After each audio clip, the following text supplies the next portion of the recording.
देखिए दोस्तों, एक क्वेश्चन है आपके सामने कि एक रेलगाड़ी जो है वो 30 किलोमीटर की दूरी तय करने के बाद दुर्घटनाग्रस्त हो गई।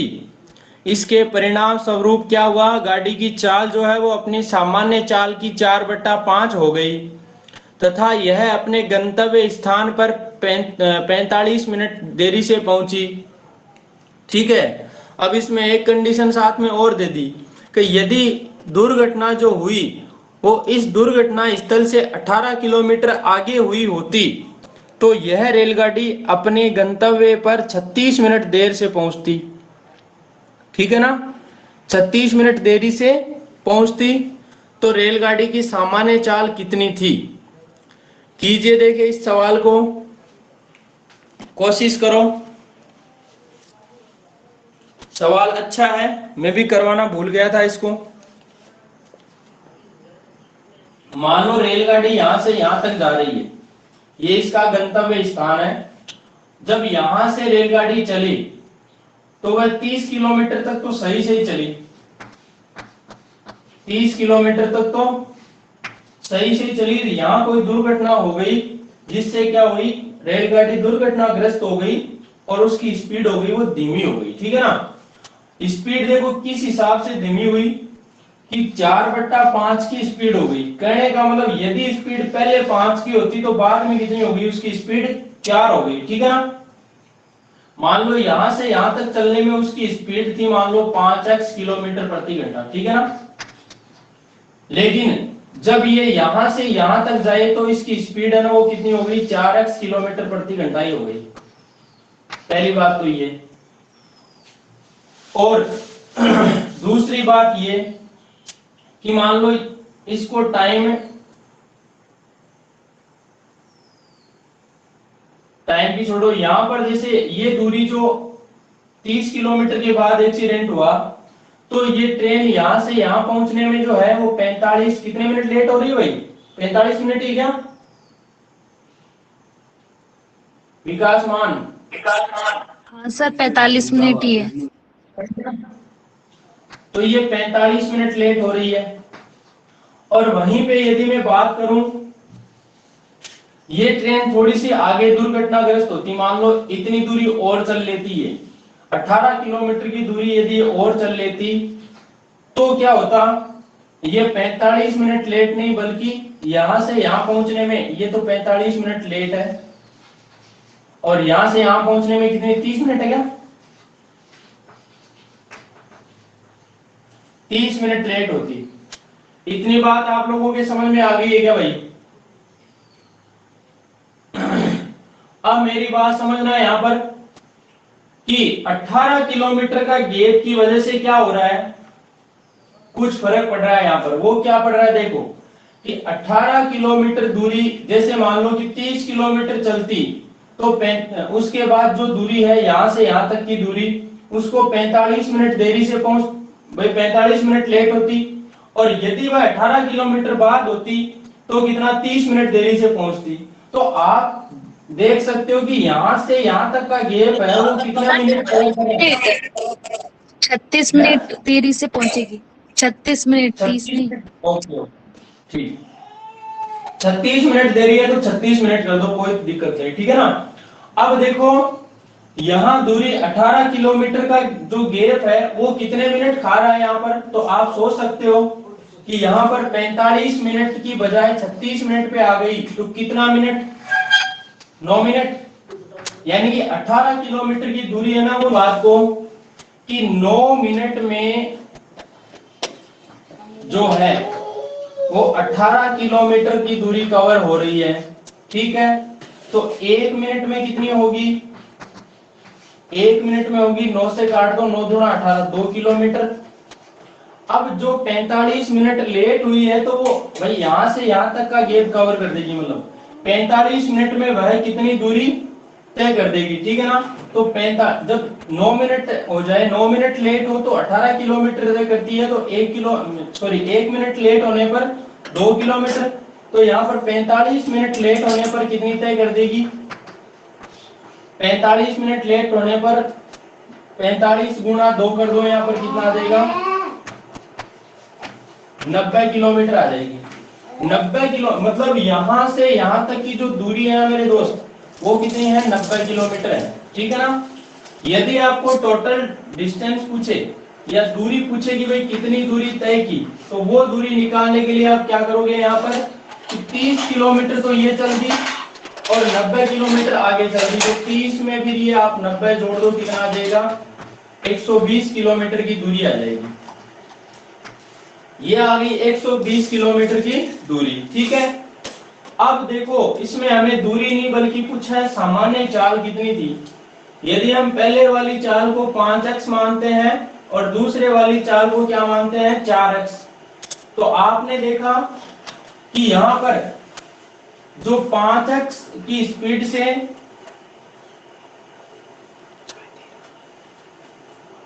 तीस किलोमीटर दूरी तय करें तो समय कितना लगता है, और यहां पर ये जो समय है, जो कितनी दूरी बच गई भाई? ये 90 किलोमीटर दूरी है, इसको 4x की स्पीड से तय करें तो कितना समय लगता है। लेकिन आपको इतना जरूर पता है कि भाई यहां से जो स्पीड कम होते ही ट्रेन है ना, वो कितनी लेट हो जाती है? 45 मिनट लेट हो जाती है।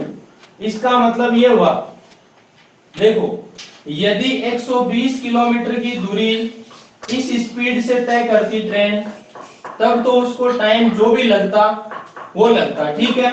लेकिन उसी, अब 120 नहीं दोस्तों, यहां पर ये टाइम आएगा, हाँ 90 किलोमीटर की दूरी, देखो भाई 90 किलोमीटर की दूरी 5x की स्पीड से, क्योंकि ये तो इस स्पीड से तय करी है।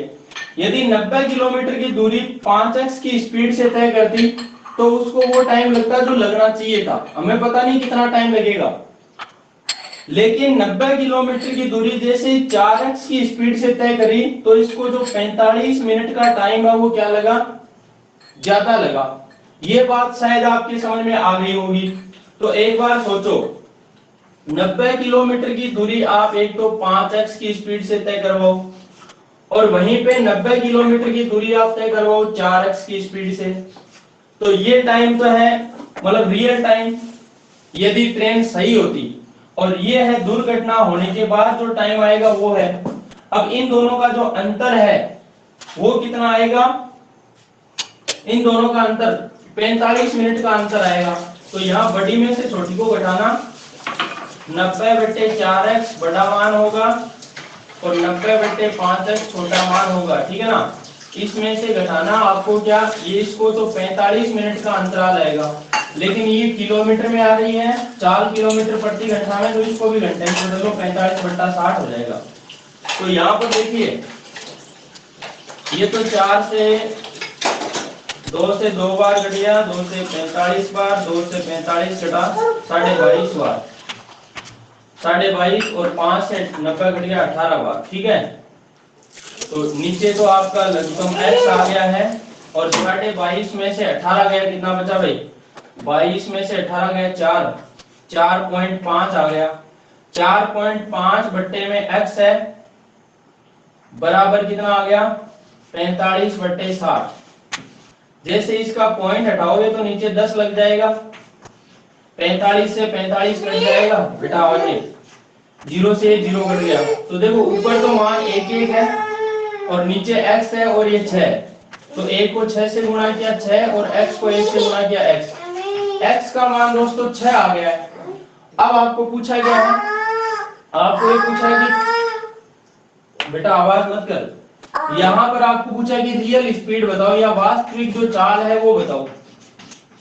तो वास्तविक चाल यहाँ पर कितनी आएगी आपकी? वास्तविक चाल है 5x, मतलब 5 गुणा 6, कितना आ जाएगा? 30 किलोमीटर प्रति घंटा की आ जाएगी। वास्तविक चाल है 30 किलोमीटर प्रति घंटा, और जो चाल घटने के बाद आई वो कितनी चाल है? वो है 6 गुणा 4 यानी 24 किलोमीटर प्रति घंटा। बात समझ में आई है क्या दोस्तों?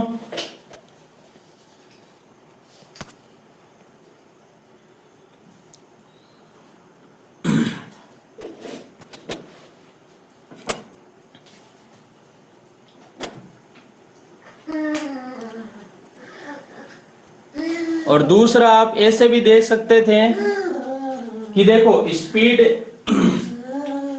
स्पीड जो है वो पहले 5 की थी, बाद में स्पीड 4 की हुई। स्पीड की बात ये हो रही है, तो टाइम क्या होगा, टाइम इसका उल्टा होगा।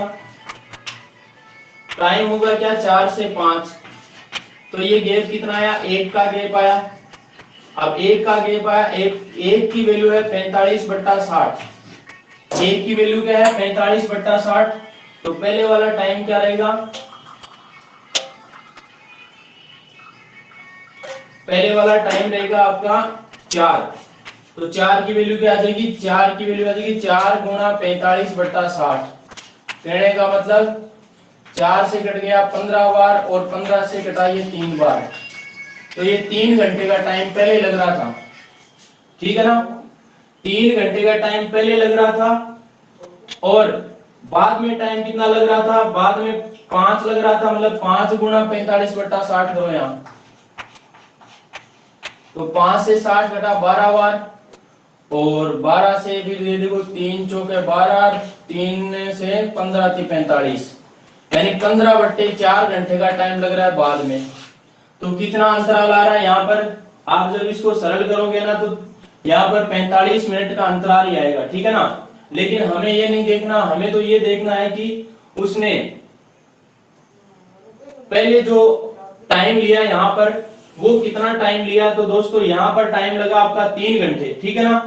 3 घंटे में आपकी दूरी कितनी तय हो रही है, 90 किलोमीटर। 3 घंटे में यदि 90 किलोमीटर दूरी तय हो तो स्पीड कितनी बन जाएगी, 90/3 यानी 30 की स्पीड बन जाएगी, 30 किलोमीटर प्रति घंटा। ये सीधा सा सौदा बनेगा यहाँ पर। मेरी बात आपके समझ में आ गई होगी। और एक बार आपको मैं और अच्छे से क्लियर करवा देता हूं, यहाँ पर देखिए, हो सकता है थोड़ा सा झमेला होने की वजह से कम समझ में आया हो, लेकिन देखो सीधी सी बात तो यह है कि ट्रेन जो है वो यहां तक जाने में पहले वह 30 किलोमीटर चली, ठीक है, और उसके बाद वह 30 किलोमीटर के बाद धीमी पड़ गई, जिसकी वजह से वह 45 मिनट लेट हो गई, ठीक है। और वहीं पे बात करूं कि यदि वह 18 किलोमीटर और चलती, 18 किलोमीटर चलने के बाद वह मान लो धीमी पड़ती, तो वह 36 मिनट लेट होती, ठीक है ना। तो आपने देखा कि यहाँ पर आपको 18 किलोमीटर की दूरी जो है, देखो ये 45 मिनट है, ये 36 मिनट है। तो आपने देखा कि यहाँ पर 45 मिनट लेट हो तो कुछ दूरी होगी, और ये 18 किलोमीटर के बाद 36 मिनट लेट हो रही है, तो 45 और 36 का अंतर कितना आया, ये 9 मिनट 9 मिनट कवर कर रहा ना, कि भाई 9 मिनट यदि लेट होती, 9 मिनट लेट होती तो 18 किलोमीटर की तय करती, ठीक है ना। ठीक है, तो एक मिनट लेट होने पर कितनी तय करती, 1 मिनट लेट होने पर 2 किलोमीटर की। तो 45 मिनट लेट होने पर, 45 मिनट लेट होने पर कितनी आ जाती, 45 गुना 90 किलोमीटर की दूरी आ जाती। और आप 36 मिनट की निकालना चाहो तो 36 किलोमीटर की कितनी होगी, 36 किलोमीटर की 36 गुना 2 कर दो, यानी 72 किलोमीटर आ जाती। और वैसे कर लेते चाहे, अब जब ये 72 किलोमीटर है तो 72 और 18 ये भी ऐसे 90 निकाल लो, चाहे आप सीधी 45 से दुगुना करके 90 निकाल लो, दोनों तरीके आपके पास हैं। अब हमने दूरी तो 90 किलोमीटर निकाल ली, लेकिन अब सोचिए मेरी बात ध्यान से कि स्पीड है वो 4/5 हो गई। 4/5 होने का मतलब कि पहले यदि स्पीड की बात करूं मैं, यदि पहले स्पीड 5 की थी तो बाद में कितनी बन गई है, वो धीमी पड़ने से 4 पड़ गई है। तो फिर टाइम क्या होगा, यहाँ पर टाइम का अंतराल ये हो जाएगा, टाइम है वो उल्टा हो जाता है, यानी 4:5 हो जाएगा। तो आपने देखा पहले टाइम यदि 4 लगता तो बाद में 5 लगेगा, तो कितना टाइम ज्यादा लगा, तो आपको एक टाइम ज्यादा लगा। और एक की वैल्यू क्या है यहाँ पर, एक की वैल्यू वो है जो लेट हो रही है, तो लेट कितनी हो रही है, 45 मिनट।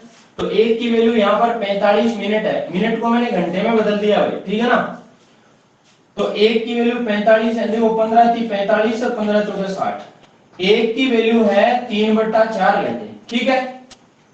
तो 4 की वैल्यू क्या होगी भाई, पहले वाला टाइम तो ये लग रहा था ना वास्तविक टाइम, तो 4 की वैल्यू 4 गुना 3/4, तो 4 से 4 घट गया, मतलब 3 घंटे का टाइम आ गया। यानी कि पहले यदि ट्रेन मान लो सुरक्षित चलती तो वह यहां पर जो दूरी थी ना, ये दूरी 90 किलोमीटर का ये जो पड़ रहा था, ये 90 किलोमीटर दूरी वह 3 घंटे में तय कर देती।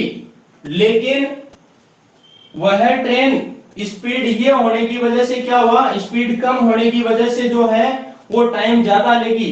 कितना ज्यादा लेगी, 45 मिनट। और देख सकते हो आप, ये 3 घंटे हैं और 5 की वैल्यू निकालोगे ना, तो 5 गुणा 3/4 निकाल के देख लो चाहे आप। 5 3 15/4, तो देखो 4 3 12, 12 घंटे, 3 घंटे पूरे आ गए। 12 3 बचा 3/4 का मतलब गुणा 60 करोगे तो 4 से 15 बार, 15 3 45, 3 घंटे 45 मिनट का टाइम होगा। देखो ये 3 घंटे आएगा है ना, तो ये कितना आएगा, 3 घंटे 45 मिनट का टाइम आएगा। ये वास्तविक समय आ गया अपने पास कि वास्तविक समय 3 घंटे लगता है यदि ये इतनी दूरी तय करती, जब ट्रेन सही चलती तो।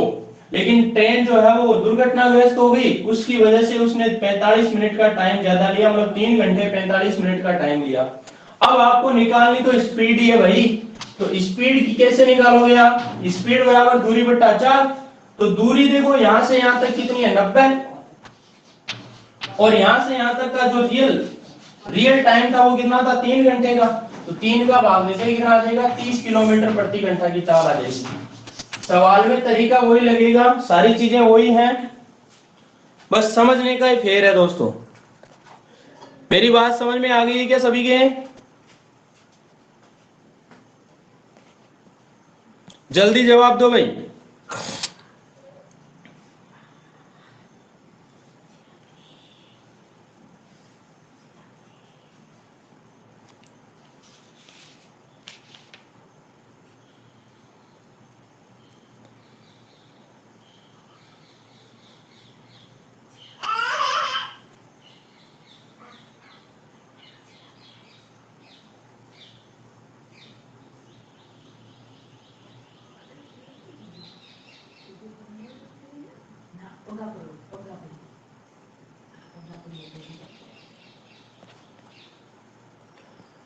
अब आर्ची आपने पूछ ही लिया तो मैं एक सवाल और ही बता देता हूं, ठीक है ना।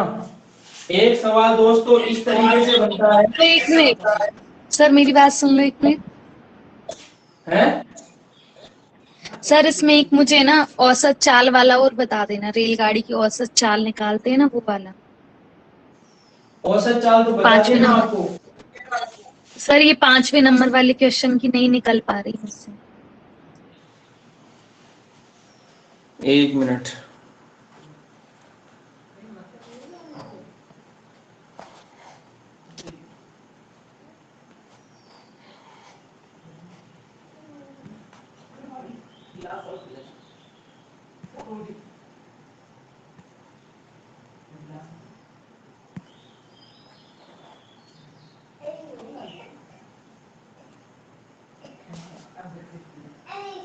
कौन सा 5 नंबर?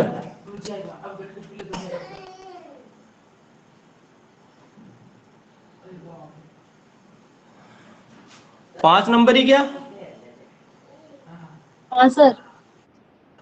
दो रेलगाड़ियां 650 किलोमीटर की दूरी पर स्थित दो बिंदुओं से एक दूसरे की ओर चलना आरंभ करती है। यदि वे दोनों एक ही समय पर एक दूसरे की ओर चलें तो 10 घंटे बाद मिलती है, परंतु यदि इनमें से एक दूसरी से वे सॉरी भाई एक दूसरे से 4 घंटे 20 मिनट बाद चलें तो बाद में चलने वाली रेलगाड़ी के चलने के 8 घंटे बाद ये दोनों मिलती है। बाद में चलने वाली रेलगाड़ी के 8 घंटे बाद ये दोनों मिलती हैं।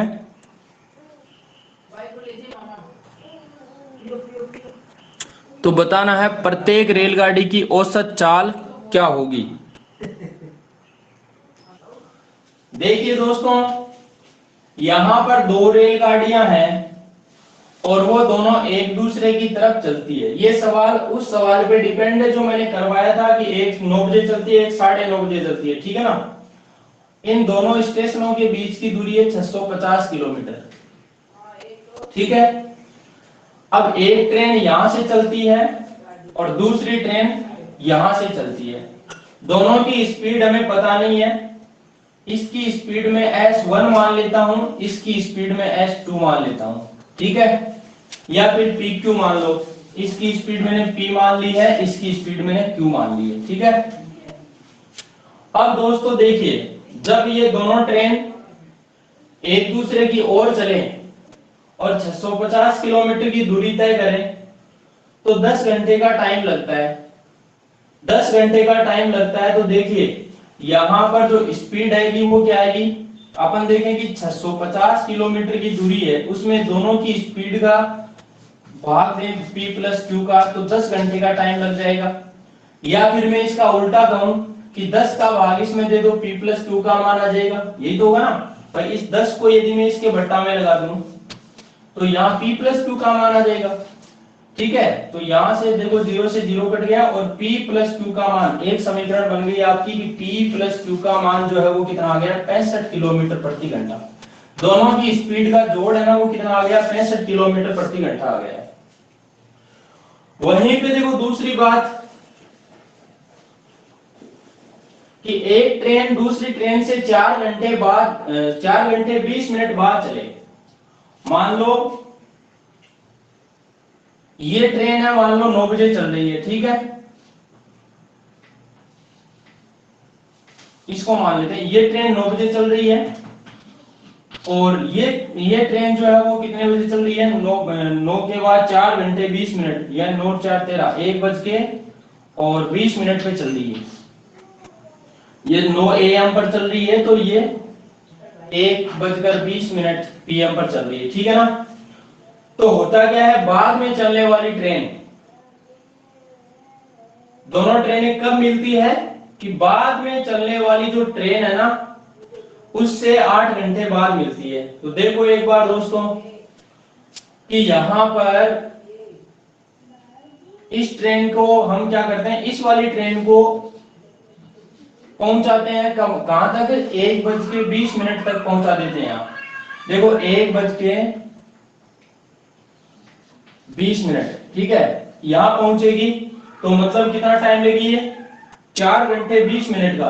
तो ये कितनी दूरी तय कर देगी यहां से यहां तक की, तो आपका आंसर होगा भाई 4 घंटे 20 मिनट का मतलब क्या हुआ, 4 घंटे पूरे हो गए, 20 मिनट का मतलब 20/60 यानी 0 से 0 कटा, 2 3 6, तो 4 1/3 घंटे, मतलब 4 के 12 13/3 घंटे हो गए। 13/3 घंटे स्पीड है p की, तो p से गुणा कर दो यानी 13p/3 किलोमीटर की दूरी इसने तय कर दी। ये दूरी तय करी कब तक है, जब ये दोनों ट्रेनें जो है भाई, ये ट्रेन मान लो वो 1:30 बजे 1 बज के 20 मिनट पे रवाना होती है, तब तक ये वाली ट्रेन यहां पहुंच जाती है। अब है ना, अब ध्यान से समझना, अब जो दूरी बच गई वो दूरी जो है वो 8 घंटे बाद तय हो पाएगी, कि बाद में चलने वाली ट्रेन के 8 घंटे बाद वह मिलती है। तो मान लो यहां पर मिल रही है तो कितनी दूरी तय करेंगी, पहली बात तो दूरी देखो 650 तो पूरी थी, जिसमें से 13/3p माइनस कर दो, तो ये दूरी बचेगी आपकी कितनी, 650 माइनस 13/3p, और ये वाली दूरी जो है वो कितने टाइम में तय हो पाएगी, ये होगी 8 घंटे में तय। 8 घंटे में तय होगी। स्पीड कौन सी होगी, स्पीड होगी यहां पर कौन सी, ये हो जाएगी आपकी p प्लस क्यू, ठीक है ना। तो देखो 650 माइनस 13p/3 दूरी है, और दूरी बराबर होता है चाल गुना समय। तो देखो चाल तो क्या हो गई, चाल तो देखो यहां से ट्रेन p चल रही है, यहां से q, तो p प्लस q चाल हो गई, दोनों एक दूसरे के विपरीत ओर आ रही हैं। टाइम लग रहा है 8 घंटे का, तो गुणा कर दो 8 घंटे, ठीक है। अब इसको सरल करो आप जल्दी से। अब इसमें p और q में संबंध निकालो, देखिए जल्दी निकालो, मैं चाय पी लेता हूं थोड़ी।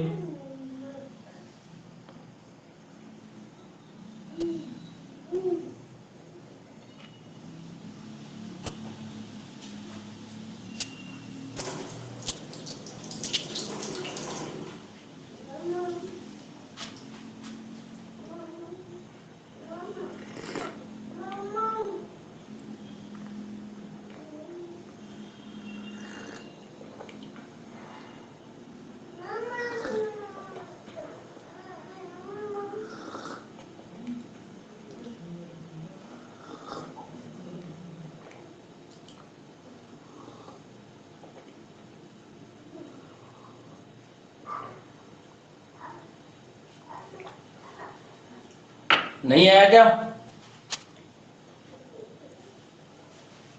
देखो रे मनवा, इसके बट्टा में 3 है, इसके बट्टा में कुछ भी नहीं है, 1 लगा दो, इनके बट्टा में भी कुछ नहीं है। तो मैं क्या करता हूं, ये बट्टा में 3 है ना, इसको हटाने के लिए पूरी समीकरण को 3 से गुणा कर देता हूं।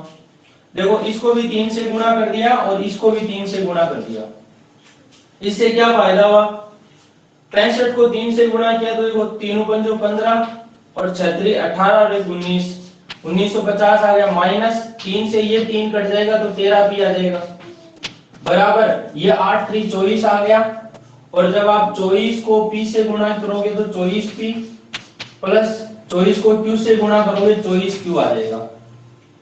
इस 13 पी को उधर भेज दो, ये 1950 पड़ा रहेगा इधर, 13 पी उधर जाएगा, प्लस का हो जाएगा 24 और 13 कितना हो जाएगा, 4 3 7 और 2 रहते 3, 37 पी प्लस 24 क्यू आ जाएगा।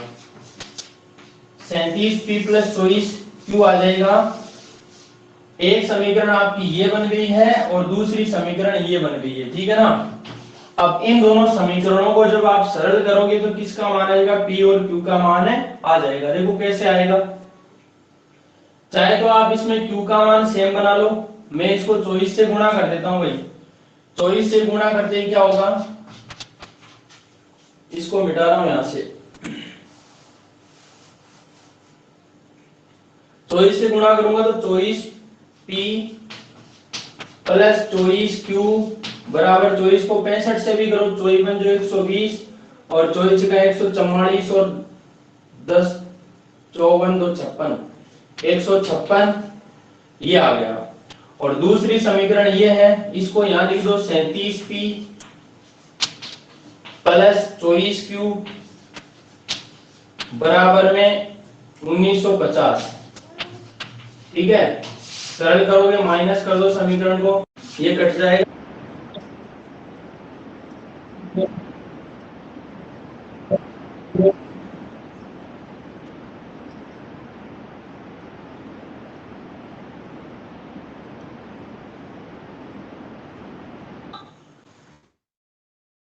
तीन सौ 390 आ गया। अब 13 से घट गए, 13 3 39 यानी 30। पी का मान आ गया 30 किलोमीटर प्रति घंटा।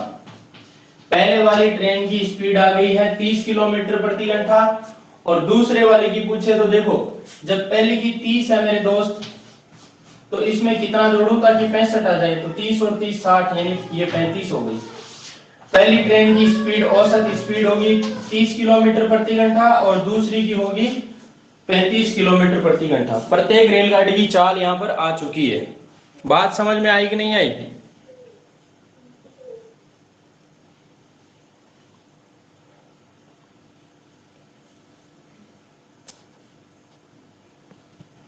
एक सवाल बनता है, टारगेट पर मिलने के बाद का यदि समय दिया हो तो फिर स्पीड और समय में क्या होगा, देखना।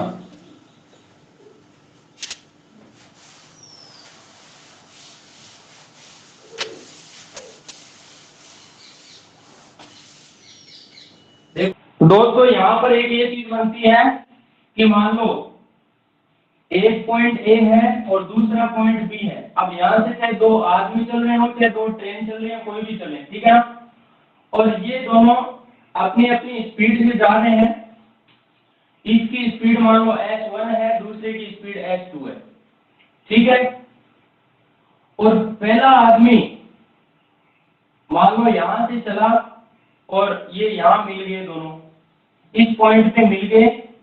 और मिलने के पॉइंट से देखो, एक तो होता है कि यहां से यहां तक चलने का समय दिया हो और एक ये होता है कि यहां से यहां तक पहुंच गए, पता नहीं कितना समय लगा, लेकिन जब यहां से वापस यहां पहुंचता है ना, तब इसको t1 टाइम लगा। कितना टाइम लगा? t1 time. और जो दूसरा आदमी यहां से यहां तक पहुंच गया, यहां तक इसको पता नहीं कि कितना टाइम लगा। और यहां से यहां जब आया तब इसको कितना टाइम लगा? t2 टाइम लगा, ठीक है ना। अरे जैसे यूं मान लो कि अपने कोई मिलने वाला प्रेमी आदमी हो, ठीक है, वो उधर से चल रहा है और हम इधर से चल रहे हैं, दोनों एक दूसरे की ओर चल रहे हैं, ठीक है। अब पैदल चल रहे हैं, मतलब उसके मिलने के लिए इतने तरस रहे हैं कि वो आदमी मिल जाए, तो आते आते तो टाइम का पता ही नहीं लगा। यहाँ पर जब मिले ना, इधर से ये चल के आया और इधर से ये चल के आया, जब एक दूसरे से मिले तब तो टाइम का पता ही नहीं लगा कि भाई मैं कितना टाइम मुझे यहाँ पहुंचने में लगा।